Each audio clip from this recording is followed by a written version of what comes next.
Kim, hi.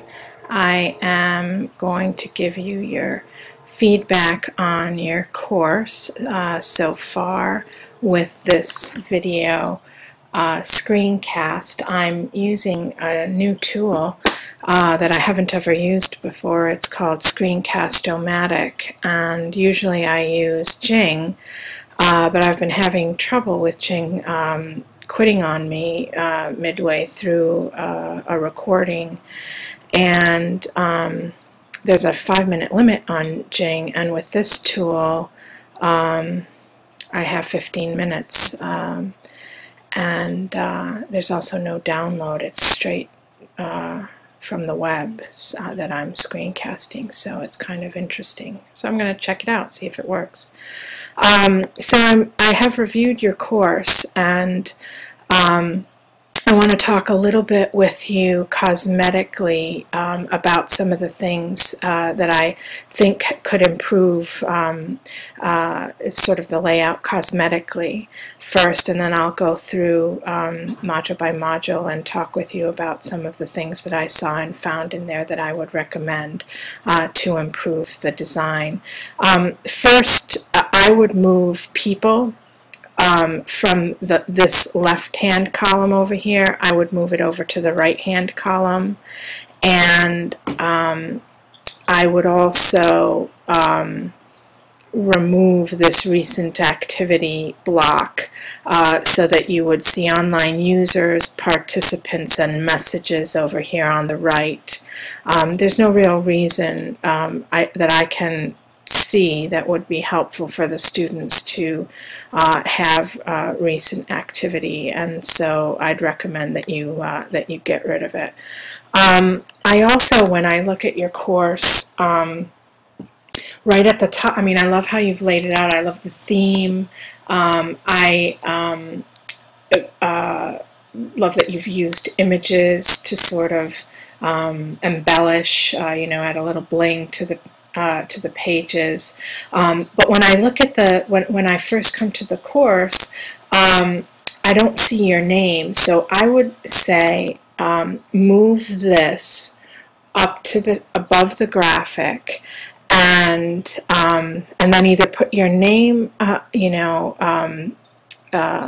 under it, or down here where you have the welcome, put your name so that it's clear that you're the professor of this course, so that a student or anyone coming to this course knows immediately the name of the instructor.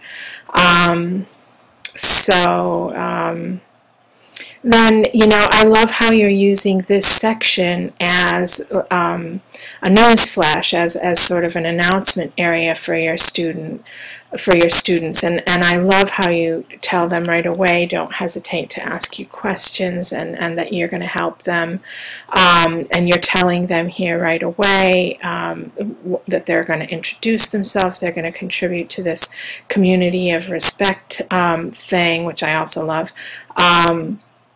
And you do that in a couple of different places. So you tell them, introduce yourself over here, and then you are also having them do that in your introduction module, which is running concurrent with your module 1. You know, all of that I think is very cool and very clear.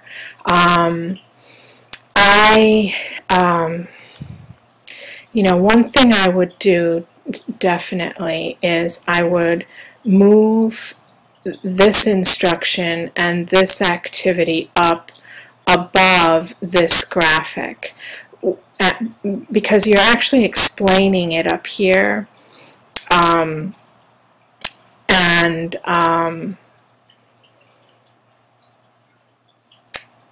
where is it? I mean, you're talking about it up here, actually, that they're going to do a voice thread and then the community of respect thing. So I was a little confused, actually, because this type here in your announcement sort of got lost because I think it's because it's the same size and there's a lot of text there as the other text. So my eyes came immediately to here. And I wanted to do it right away, and there's this big arrow there, so I just clicked on it and started clicking through. I think what would be better is if you have the instructions, the directions above this, and the community of respect thing, either up here where you're actually talking about it, or move it so that it's kind of visually sequential. Because you're talking here about the community rules, but here is this voice thread, and so it just was a little out of sequence to me and a little confusing. Also, you have get to know your classmates, click here and get started, and you also have it over here, right? Which the redundancy is good, but you don't want it to be confusing. And the way that it is right now, it seems like they may be different things. And so, you know, it's not clear just from the text that this is the same thing as this. And so, you know, there's a couple of different ways you could do that. You could label this, get to know your classmates, and then just put the URL down here and say, you know, also accessible via, and then the URL. And then, you know, so I'm just pointing it out to you for you to think about and to see if there's some way that you could label or sequence this so that it's a little bit clearer what goes with what, and in what sequence you want people to do things. So, you know, for example, you want the directions before the actual activity, and so forth. So, so anyway, I love how you are labeling things. I love that you're putting the dates everywhere for the students to be able to see. Oh, one more thing on the voice thread. I did not see on the voice thread where you used any other of the commenting features. And I just want to give you a heads up that you should model each of the different types of features in terms of commenting, so audio and video and the phone and whatever, even write on there if you want to show them how that works, just so that they know that that's how that works. And so that they feel free and easy, having seen you model it, to actually do that also. But love that you're using, I totally love that you're using a voice thread. So also in terms of the communities of respect, community of respect activity, I love that you're having them co-create rules of netiquette for your course. I think that's a fantastic idea. What I would say here is that, and I'm pretty sure that your students are adult students, these rules here seem a little young to me, a little K-12-y actually, and so, you know, I would say, you know, pick, you know, kind of rephrase these, so it's like, you know, something like treat your classmates with respect, or you know, all opinions and viewpoints are to be respected, so, something like that, and kind of, you know, elevate it. I don't really know, you know, what is a slang term, and if you want to really isolate it, I mean, you want people to feel comfortable and to be able to talk, you know, in certain areas of the course, and then when they need to, you know, speak more academically or more professionally, that is clear. So I'm not really sure about sort of the choice of words here. Also, this is the first time that they're seeing a discussion, and you don't give them any instruction about how to create a reply. And so, you know, what I would say is just, you know, to add your rule to our joint, you know, community list of rules. Simply click on the reply button and add, you know, 1 or 2 rules that you would like to add to the list. And that way they will know, you know, kind of what to do in this first community forum. I don't know if you want them to discuss the rules, or if whatever anyone comes up with is going to make the list. I don't know. I'm not sure, you know, sort of how you envision that working.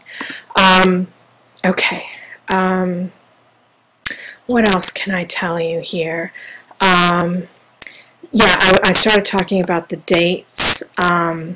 I love that you're doing that, and you've done that in a number of places throughout your course. And I know, you know, it's something that I do, and but I do want to make sure that you know and understand what the sort of cascading consequences of choosing to do something like this are. You then, every time you need to prepare a course for the next time you teach it, you have to make sure to go through the course with a fine-tooth comb to make sure that you get and update all of the places where you have, you know, isolated or specified dates. So there is another school of thought to this, and it is that you put all the dates,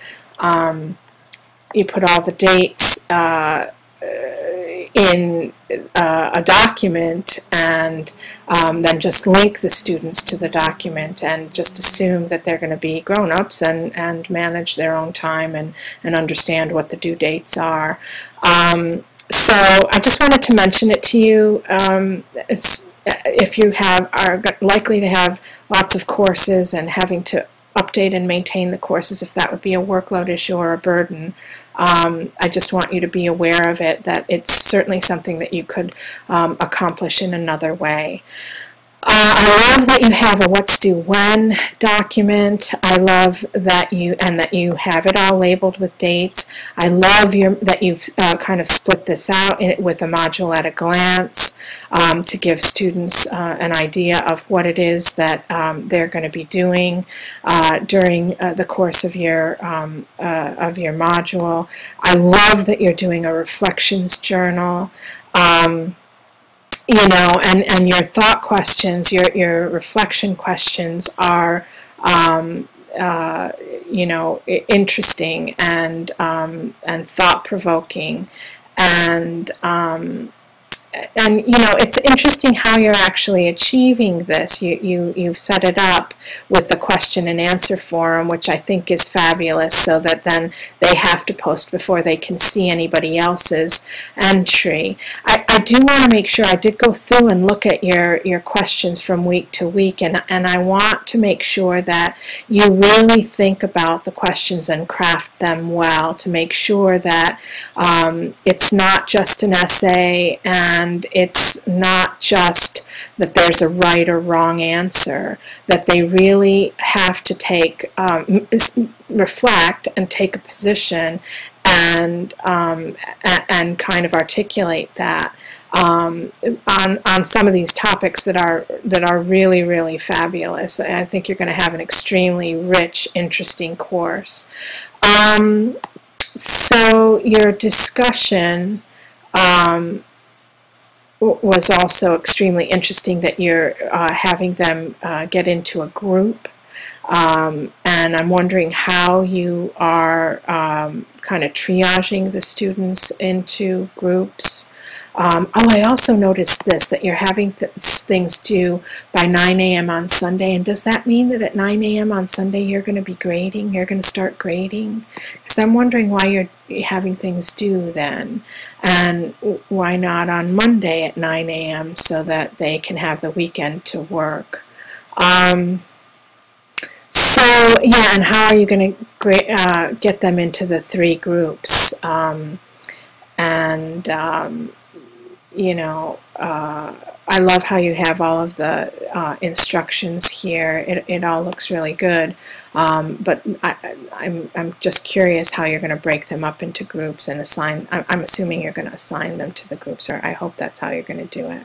I took one of your quizzes just to see what it was like, and without knowing anything about this, I got you know, 6 out of 10 right. It's interesting that you have it. I know it's only 5% of the grade, and that's why I think it's fine. So I was going to say maybe if it was worth more, that maybe it should just be like a self-test and be open for them to retake. I'm about to run out of time, so I'm going to stop here and then go with the next one. See how this works. I haven't done this before.